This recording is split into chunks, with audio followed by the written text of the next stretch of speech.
자, 전시과 민전. 민전이라는 건 뭘까요? 여러분 한자만 봐도 뭔지 다 아시겠죠? 누구의 땅이라는 거야? 어? 백성들의 땅이라는 얘기입니다. 백성들의 땅이라는 얘기야. 백성들의 땅인데 실제로 이제 백성들이 소유권을 가지고 있어요. 실질적인 소유권이죠. 근데 관념적인 소유권은 누가 갖고 있다 그랬어요? 왕. 모든 땅은 누구의 땅? 왕의 땅이다. 기본적으로 우리나라는 고대국가부터 조선까지 쭉 왕토 사상이었어요. 얘기했죠? 무슨 사상? 왕토 사상. 아니야, 얘기해도 돼. 너희들 아름다운 목소리가 유튜브에 실려야지. 그치?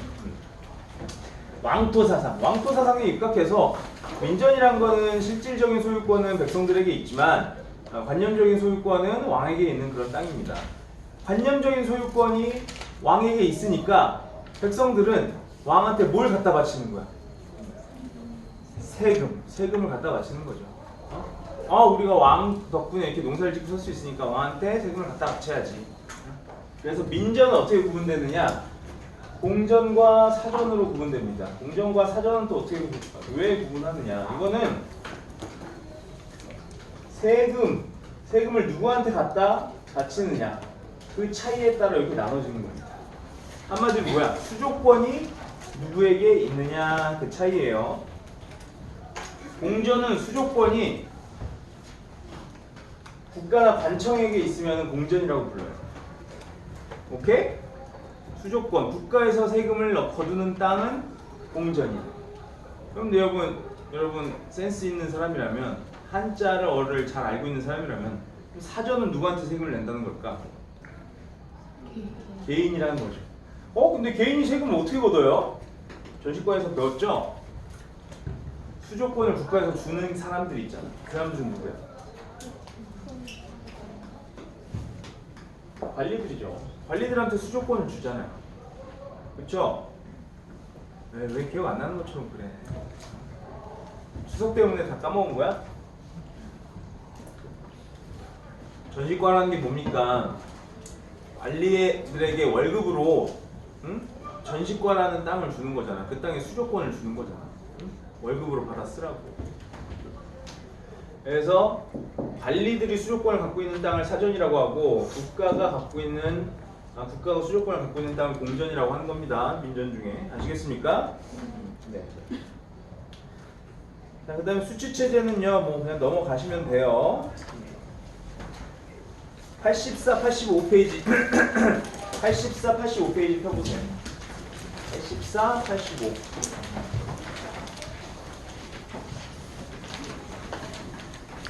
무슨 제도예요? 신분제도죠. 여러분 고대 국가가 있었어요. 고구려 백제 신라 플러스 남북국 시대까지 고대 국가로 보통 치죠. 고대 국가는 몇 신분제도냐? 고대 국가는 몇 신분제도였어? 3신분제였죠. 가장 권력의 정점에 있는 경제적, 정치적, 사회적 특권을 누리는 사람들 누굽니까? 귀족들이죠. 그 다음에는 누구야? 가장 일반적인 사람들 평민. 세금도 내야 되고 군대도 가야 돼. 대신 자유민이야. 평민 또는 뭐라 그래? 양인이라고도 하죠. 천한 사람들, 신분이 낮은 사람들, 대부분 노비가 차지하고 있는 사람들이죠. 천민은 누구예요? 노비들이죠. 자유가 없어. 무슨 취급당하는 거야? 재산 취급당하죠. 그러다가 고대 국가에서 이제 뭘로 넘어갑니까? 고려란 나라로 넘어갑니다. 고려란 나라로 넘어가면 신분계층이 어떻게 되느냐? 몇 신분제가 되는 거예요? 4신분제도가 됩니다. 몇 신분제도요? 4신분제도. 여전히 귀족이 있고요. 여전히 평민이 있습니다. 여전히 천민이 있어요. 근데 새로운 신분계층, 평민과 귀족의 가운데 있어. 그러니까 뭐야? 중인 또는 중류층이라고 합니다. 중간 지배층이라고 할 수 있겠죠. 여러분 그 글씨를 다 보면은 너무 머리가 아플 테니까 85페이지의 오른쪽 위에 표를 보세요. 자, 고려라는 사회의 구조죠. 귀족들은 어떤 사람들입니까? 특권이 있는 사람들이잖아. 고려 시대의 귀족들은 어떤 특권이 있어? 공음전, 음성 이런 혜택들이 있잖아요. 그렇죠? 호족으로부터 시작을 해서 고려 초에 호족들이 지배층이었다가 그 다음에는 누구? 문벌 귀족. 그 다음에는 누구? 무신 집권자들. 그 다음에는 권문 세족. 그 다음에는 누구야? 새롭게 국민왕이 키운 신진 사대부. 이렇게 지배층이 바뀌죠. 이 사람들이 거의 귀족 같은 사람들이죠. 자, 중류층은 어떤 사람들이 있습니까? 거기 박스 보시면은 제일 먼저 나오는 게 잡류죠. 잡다한 유래. 이 사람들은 과거 시험 중에 뭘 본 거야? 잡과를 봐서 잡류야. 이 사람들은 뭐라고 그랬어요? 특정한 기술을 가진 사람들이라고 그랬죠? 기술관들. 그래서 천문, 지리, 뭐 통역 이런 사람들이라고 했잖아요. 그렇죠? 외국어를 잘하거나 지금으로 치면 굉장히 선호되는 직업들이죠. 자, 그리고 그 다음에 뭐가 있습니까? 향리가 있네요. 향리는 뭐라고 했어요? 향리란 말 되게 많이 들어봤죠? 지방의 관리인데 중앙에서 지방으로 파견되는 사람이 아니라 그 지방에 원래 있었던 사실상 호족이었는데 성종 때 중앙 집권화되면서 격이 어떻게 된다고 했어요? 낮아졌다 그랬죠? 그래서 향리야. 그래서 세금을 걷는 등의 지방의 실질적인 업무를 담당하는 사람들이다 이겁니다. 향리가 실질적으로 지배하는 곳, 지방관이 없는 곳은 어디야? 향부곡소였죠. 향부곡소. 향부곡소는 향리가 없는 곳이잖아요. 그렇죠? 그 신진사대부대 출신 성분이 뭐라 그랬어요? 향리의 자제들이라고 했죠. 향리란 말이 꾸준히 계속 나옵니다. 조선시대 때도 나와요. 향리. 여러분들 뭐 이방, 호방 이런 사람들 들어봤어요? 사또가 이방 어디 있느냐? 그럼 예 사또 하면서 와가지고 이제 사또한테 이런 사람들 있죠. 그런 사람들이 향리죠. 그 다음에 남반이 있네요. 남반은 뭐냐? 그 사람들은 궁중에서 실무를 담당하는 사람들이야. 궁중 실무를 담당하는 사람들. 교과서에 다 있어. 본문에 텍스트에. 굳이 적을 필요 없어. 궁중에서 관리들 말고 문무 관리들 말고 궁중에서 실질 업무 왕이 야 옷 좀 지어와라 밥 좀 해와라 하면은 그런 실무를 담당해야 되는 사람도 있을 거 아니야. 청소해야 되고 그런 사람들 남반이라고 불렀어. 그 하급 장교는 아시죠? 뭐 군인들 직업 군인인데 좀 지금으로 치면 뭐 부사관 같은 사람들이죠. 그런 사람들이 중류층이다.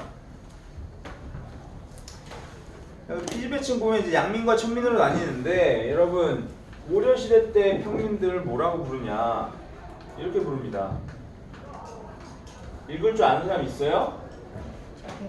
흰백자에 산의 정자. 이거 산의 정자야. 장정들 할 때 그 정자란 말이야. 하얀색 성인 남자라는 뜻이야. 직역을 하면 보통의 사람들 얘기하는 겁니다. 우리나라 사람들이 백이의 민족이잖아. 여러분 85페이지 생산활동을 담당한 양민 첫 번째 줄 보세요. 양민은 일반 주부 군현에 거주하며 농업과 상공업에 종사하는 사람들로 대다수는 뭐라고 불렸다? 백정이라고 불리는 농민이었다. 아하 그렇구나. 백정이구나. 백정. 응? 주부 군현 지방관이 파견된 곳에서 사는 사람들은 백정이에요. 근데 이 양민도 또 계급 보이지 않는 계급이 있어. 다음 문단 첫 번째 줄 보세요. 향, 부곡, 소의 주민은 신분상 양민이었으나 백정 농민에 비해 차별을 받았다. 더 많은 세금을 납부하고 국자감 입학과 과거 응시가 불가능했으며 거주 이전에 제한을 받았다 라고 나오네요. 향, 부곡, 소는 주부군현처럼 지방관이 파견되지 않고 향리가 다스렸던 지역입니다. 근데 다른 지역에 비해서 어떻대요? 차별을 받았대요. 세금을 더 내거나 과거 시험이 안 돼요. 이 사람들은 신분상으로는 평민 양인이지만 이 차별을 받았단 말이에요. 법적으로. 그러니까 향부곡소에 사는 사람들은 대충 어디쯤에 위치하는 사람들이겠어? 평민과 천민의 이 경계선에 있는 사람들이겠죠.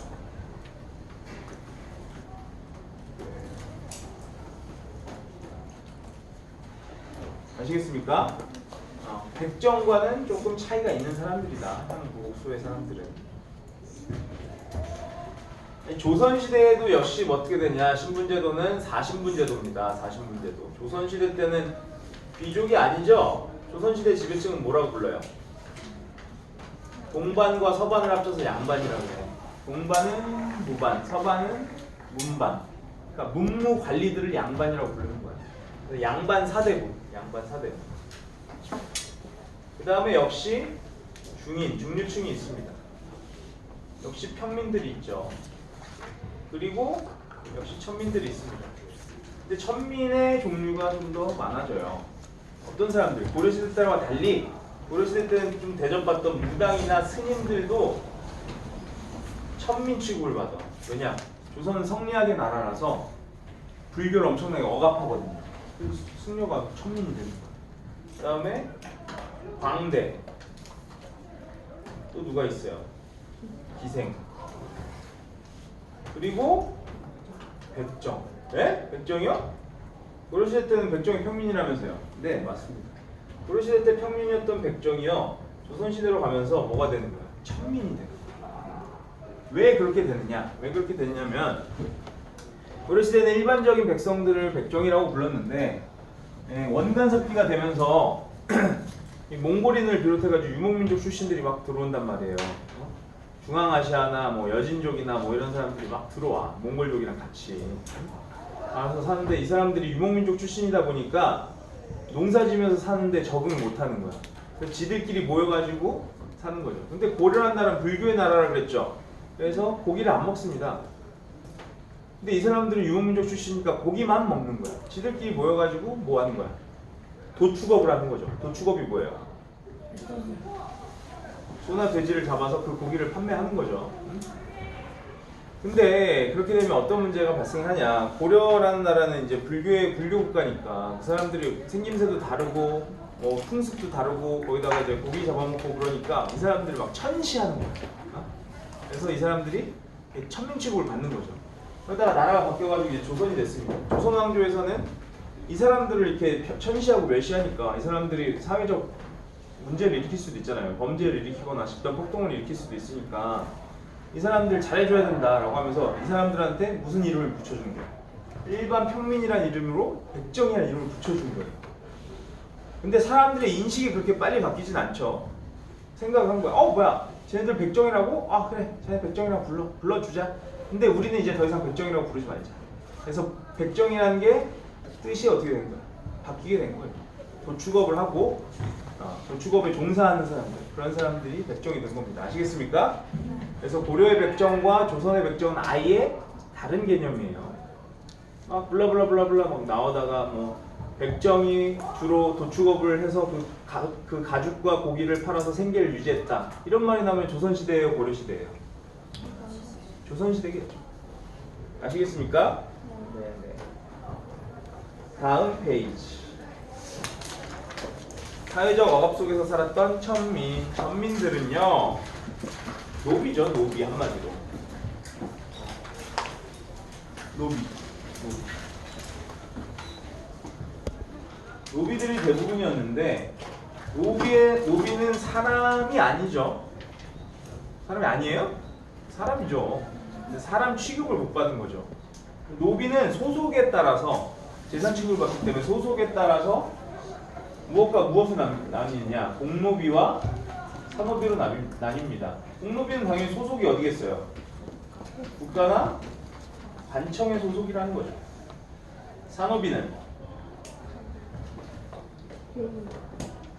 산노비는 개인 소속이겠죠. 산노비도 둘로 나뉩니다. 산노비는 솔거노비와 외거노비로 나뉘어요. 여러분 한자를 아신다면 어떤 차이인지 금방 느끼시겠지만 여러분들 한자를 잘 모릅니다. 이 솔자는 뭐야? 거느릴 솔자입니다. 인솔하다, 통솔하다 할 때 그 솔자예요. 주인이랑 같이 사는 노비란 얘기예요. 여러분들 흔히 생각하는 그 노비지. 사국에서 이리 오너라 하면은 예 많이 막 와가지고 물 좀 떠오러 가 이놈아 그러면 물 떠오고 마당 좀 쓸어라 이놈아 하면 마당 쓰고 그래서 주인이랑 같이 사는 노비가 바로 솔거노비. 굉장히 힘들겠죠. 그다음에 외거노비가 있습니다. 외거노비. 외거는 뭐야? 바깥 외자에다가 살 거자예요. 바깥에 사는 거야. 주인이랑 사는 곳이 달라. 그럼 되게 편하겠네요. 편하죠. 근데 대신 주인한테 뭘 갖다 바쳐야 돼? 농사를 지어가지고 그 농사에서 나오는 곡식의 일부를 갖다 맞춰야 됩니다. 그런 것이 뭐라 그래? 신공이라고 해요. 신공. 그 버스에 다 나와 있어요. 신공. 밑에서 세 번째 줄. 근데 이 외건오비가 좋은 점이 뭐냐? 외건오비 같은 경우에는 주인한테 재산을 모아가지고 주인한테 갖다 바치고 신분에서 해방되는 경우가 간혹 있어요. 무슨 말인지 이해되시죠? 신분 상승도 가능했다라는 얘기예요.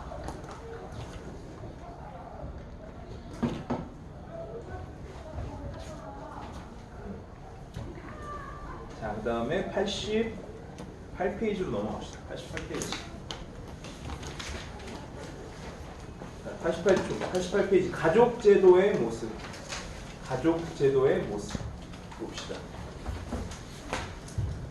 이 부분에서는 얘기하고 싶은 게 이거야.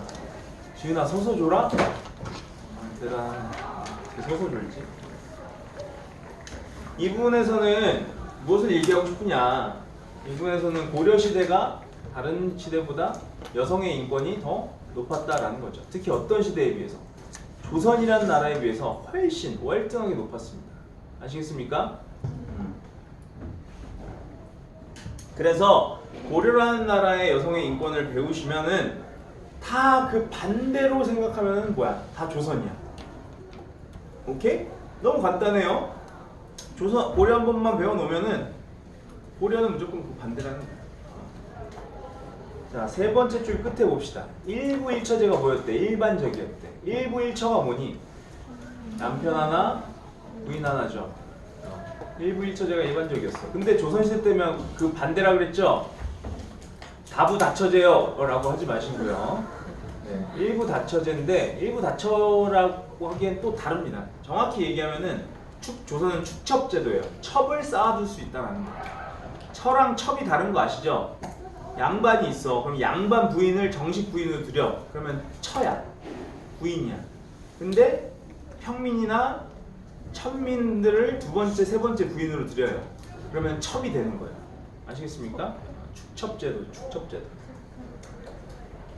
어떤 사람들이에요? 홍길동 엄마죠? 홍길동이 아빠는 판서야. 판서가 뭐냐면 지금으로 치면 장관급이라고. 장관급인데 노비를 이렇게 노비를 이렇게 해가지고 홍길동을 낳은 거예요.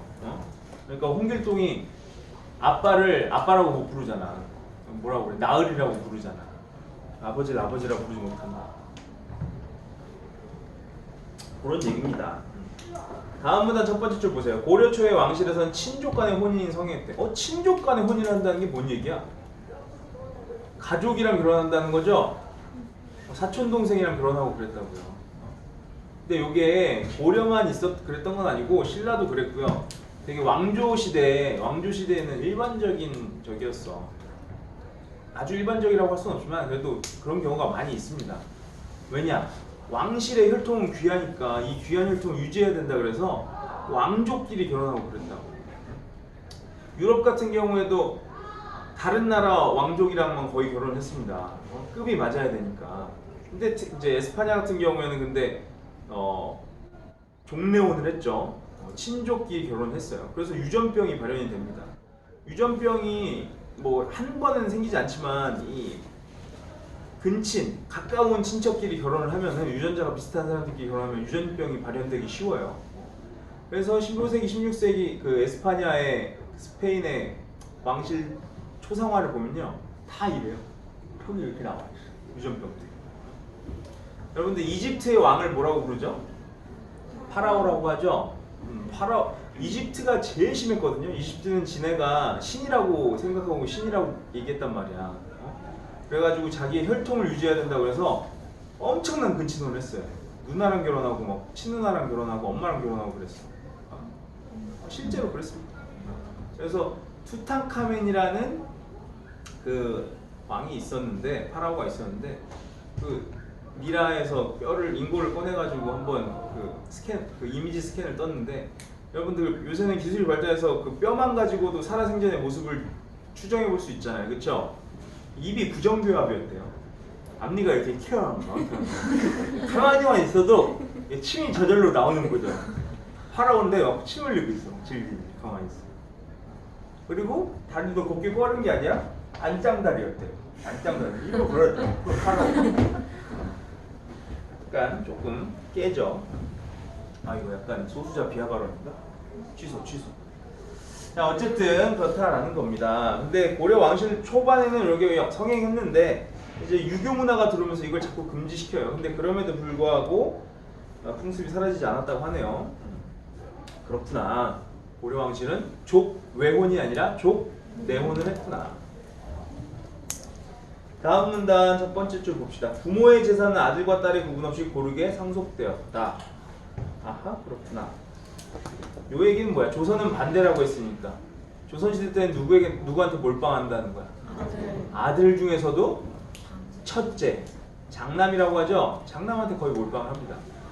왜냐? 재산을 장남한테 몰빵해서 주고 장남이 부모도 모시고 장남이 부모 제사까지 지내야 돼. 그러니까 자기를 모셔야 되니까 재산을 몰빵해 주는 거예요. 무슨 말인지 이해되십니까? 근데 고려시대는 그러지 않았다라는 거죠. 그러면 고려시대 때는 재산을 고르게 나눠줬으니까 부모 모시는 것도 어떻게 하겠어요? 고르게 하겠죠. 그리고 부모한테 제사 지내는 것도 다 나눠서 하겠죠. 골고루. 자 보세요. 뒤에 그 내용이 나옵니다. 이에 따라 자녀 간에 구분 없이 부모를 봉양했으며 아들이 없는 경우에는 양자를 드리지 않고 딸이 부모의 제사를 지냈다라는 거예요. 아들, 딸이 구분이 없었다라는 거야. 고려시대는. 근데 조선시대로 가면은 아들이 중요해집니다. 아들만 자식이라고 생각을 한단 말이에요. 여성의 인권이 바닥을 쳐요. 여성이 남성에게 종속되는 일이 발생합니다. 조선시대 가면. 그러니까 아들이 없으면 어떻게 되는 거야? 대가 끊긴다고 생각을 하는 거예요. 그래서 양자를 드려. 근데 내가 김해 김씨인데 생뚱맞게 뜬금없이 밀양 박씨를 내 아들로 입양하진 않습니다. 혈통을 중요시 여겨가지고 내 형이나 동생이 있을 거 아닙니까? 형 동생의 아들들, 그러니까 조카나 가까운 친척 중에 나랑 똑같은 성의 아이를 데리고 와서 양자로 삼는 거죠. 그래서 그 아이한테 재산도 물려주고 제사도 지내게 하는 거예요. 아시겠습니까? 조선시대 때는 그렇다 이거고요. 다음 문단 봅시다. 여성의 지위는 어떠하였을까? 첫 번째 줄 보세요. 고려시대 여성의 지위는 다른 시대보다 상대적으로 높았다. 위에서 나온 내용도 그렇잖아. 재산도 나눠주고 제사도 지나게 해줄 수 있었다라는 거죠. 여성이 호주가 될 수 있었대요. 호주가 뭐야? 무슨 호자에 무슨 주자니? 거기 보면 집, 그렇지. 집호자. 괜찮아. 좀 크게 얘기해. 틀리면은 어떻게 한다 그랬어? 쪽팔리면 된다 그랬잖아. 그렇지. 근데 틀리지 않았어요. 맞았어요. 집호자에 무슨 주자예요? 주인 주자야. 집주인이 가능했다. 집을 소유했다라는 게 아니라 가장이 될 수 있었다라는 거야. 가장이. 공식적인 가장이 될 수 있었다라는 거죠. 우리나라도 호주제도라는 게 있었습니다. 그 호주제도 때문에 여러분들 성씨를 다 누구 성을 따르는 거야? 아빠 성을 따르는 거야. 이거 조선시대의 유습이야. 아니 아빠 성을 따르고 엄마 성을 따르면 엄마나 아빠나 다 부모인데. 그래서 호주제가 폐지된 다음에 이름을 바꾼 사람이 있죠. 김조광수 씨 같은 사람. 아버지 성, 어머니 성을 하나씩 딴 김조광수. 이런 일이 이런 일이 벌어지면 어떤 문제가 생기냐? 다다음 때까지는 괜찮은데 계속 대가 거듭할수록 밑에 갈수록 성이 길어지는 거죠. 김조광수였다 김조 이박광수였다 김조 이박 제갈 선덕 선덕은 없구나. 하여튼 성씨가 엄청나게 길어지잖아. 그런 문제가 발생한다는 거죠. 근데 저희 때는 별 걱정이 없는 문제고요. 그 다음 보시면 호적에도 아들과 딸을 구분하지 않고 나이에 따라 기록되었다라는 거죠. 실반에는 저기들이 있나? 3명 이상? 형제? 자매? 남매? 3명 이상 없어요? 진짜? 자는 사람 중에 있을 수도 있는데. 자, 어쨌든 그 모반에 가면은 4명 있는 집이 있어. 근데 그 친구는 제일 어린 친구가 남동생이래. 그래서 이렇게 이렇게 있는데 고려시대라면 나이 순서대로 낳은 순서대로 이렇게 호적에 등재가 됐는데 조선이라면 어떻게 했어요? 제일 어린 남자아이가 누나들을 다 제끼고 제일 위에 올라가는 거야. 이게 무슨 의미가 있습니까? 호적의 이름 순서가 사실. 근데 조선이라는 나라는 그 정도로 여성 인권이 부족했던 나라죠. 남성 중심의 사회였다는 거야. 이런 쓸데없는 차별을 했다라는 거예요. 조선은. 그런 얘기고요. 그 다음 줄 보시면 사위가 처가의 호적에 오르거나 처가살이하는 경우가 많았대. 일반적이었다라는 거죠. 처가살이가 뭐야? 어느 집에서 사는 거야? 처의 집. 처의 집에서 사는 거죠. 장인 장모를 모시고 사는 거죠. 그러니까 어때요? 장인 장모가 사는 집이야. 장인의 집. 장가야. 그러니까 장가를 가는 거죠. 고려시대는 장가하는 거예요. 근데 조선시대 때 가면 바뀝니다. 시어머니, 시부모가 사는 집이니까 시집이야. 그러니까 여성들이 어딜 가는 거야? 시집을 가는 거야. 그 말이 그래서 나오는 거예요. 무슨 말인지 이해되시죠? 장가 간다는 건 고려시대처럼 장인어른 집에 가서 산다는 거고, 시집 간다는 거는 시어머니 댁에 가서 산다는 거죠. 시어머니, 시아버지. 다음 보세요. 음서의 혜택이 사위나 외손자에게도 적용되었다라고 하네요. 아들이나 딸이나 다 똑같은 자식이니까 내 아들한테도 음서의 혜택을 물려줄 수 있고 내 딸의 남편, 사위한테도 음서의 혜택을 물려줄 수 있는 거야. 그리고 그 손자들, 친손자나 외손자들한테도 다 음서의 혜택이 가는 거예요. 이게 다 남성과 여성이 거의 대등했기 때문에 가능한 일이죠. 다음 문단 첫 번째 줄 보세요. 부부간에도 여성의 재산에 대한 권리는 보호되었다. 조선시대는 보호되지 않았다라는 거죠. 조선시대는 여성이 재산을 가질 수도 없었다라는 거야. 재산이 없으니까 남성한테 의존할 수밖에 없죠. 그러니까 여성들이 남성에게 종속되는 겁니다. 그런 일이 벌어지는 거예요. 그 문단 제일 마지막 줄 보세요. 밑에서 세 번째 줄 보세요. 밑에서 세 번째 줄. 여성의 재가도 특별한 제한이 없어 비교적 자유로웠으며 재가한 여성의 자손이라도 별다른 차별을 받지 않았다. 재가가 뭐야? 재혼하는 게 큰 흠이 되지 않았다라는 거지. 별다른 차별도 받지 않았대. 조선시대 가면 그럼 어떻게 되겠어? 차별받았어요. 재혼한 여성들의 자식은요 과거 시험을 못 봤어요. 그런 말도 안 되는 차별을 뒀습니다. 돌싱이 대우받는 세상이 됐으면 좋겠네요. 그래서 동학농민운동 때 뭐라 그래? 과부의 재혼을 허가해라 라고 주장을 하잖아요. 그렇죠? 동학농민. 그래서 요런 상황 때문에 그런 주장이 나온 거예요. 아시겠습니까? 동학농민운동은 뭐야? 평등을 주장했잖아. 사람들 간의 평등. 근데 조선시대는 신분 간의 차별, 남녀 간의 차별이 너무 당연시됐던 사회니까 그런 걸 주장했던 거죠. 동학농민운동에서. 아시겠습니까? 홍 PD.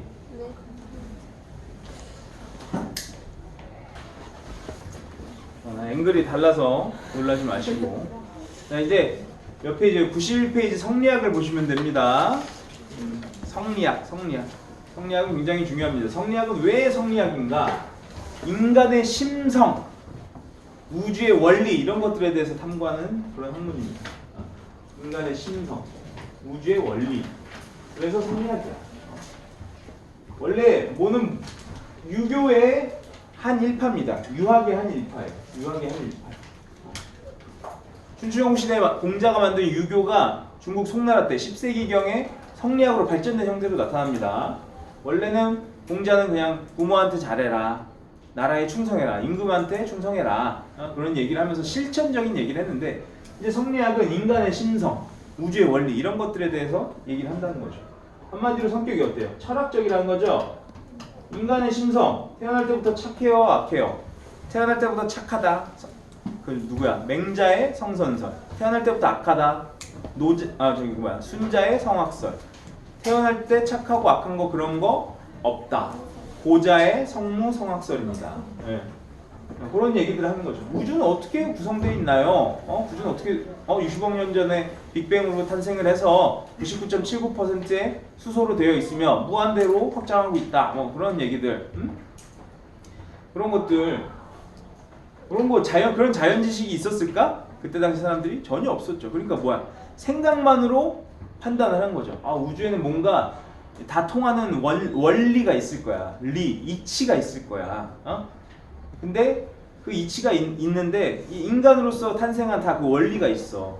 근데 인간이 생김새가 다르고 성격이 다른 거는 기가 달라서야. 그래서 이기론이라는 걸 얘기합니다. 뒤에 가서 더 자세하게 나올 건데 이기론이라는 얘기를 해요. 근데 그거는 실증적으로 뭔가 연구해서 밝혀낸 게 아니죠.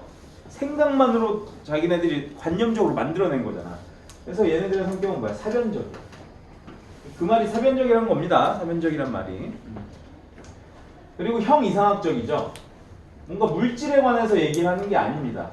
맞죠? 뭐에 관해서 얘기하는 거야? 인간의 심성이나 우주의 원리가 손에 잡히는 물질적인 것들이에요? 아니죠. 그러니까 형이상학적인 거예요. 근데 형이하학이라는 말은 없어요, 여러분. 물질적인 것들이라고 해서 형이하학이라고 부르진 않아요. 그냥 정신적인 것들을 얘기할 때 형이상학적이다라고 얘기를 하는 겁니다. 자, 그리고 성리학은 상당히 배타적입니다. 성리학 이외에 뭐 불교, 도교 이런 사상들은요 다 배척해요. 아, 너네 다 거지들이야, 똥개들이야, 다 꺼져. 우리만 짱짱맨이야. 이렇게 생각을 해요. 요런 성리학의 성격을 이해하셔야지 이제 조선이라는 나라를 이해할 수 있습니다. 왜냐? 조선은 성리학의 나라니까. 그건 또 이따가 얘기할 겁니다.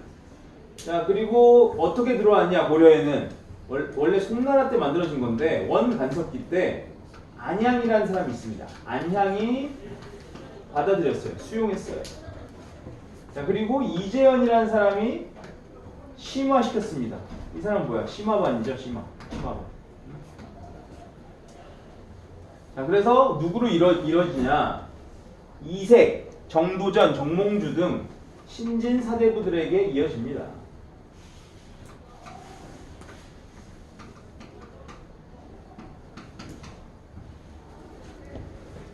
그래서 신진사대부가 어떻게 나눠지나요? 급진파와 온건파로 나눠지죠? 급진파가 뭐래요? 조선을 건국하죠. 그래서 성리학은 조선의 뭐다? 건국 이념이다. 그러니까 조선이라는 나라를 이해하시려면 성리학에 대해서 이해를 하셔야 됩니다. 얘네들은 뭘 주장하느냐? 대의 명분, 의리 이런 거를 중요시 여깁니다. 대의 명분, 수업 시간에 엎드려서 자는 게 대의 명분에 맞습니까? 아니죠, 절대 아니죠. 근데 홍 PD 여기까지 나와? 네. 의리는 뭐야? 의리. 여러분 의리, 그 의리야?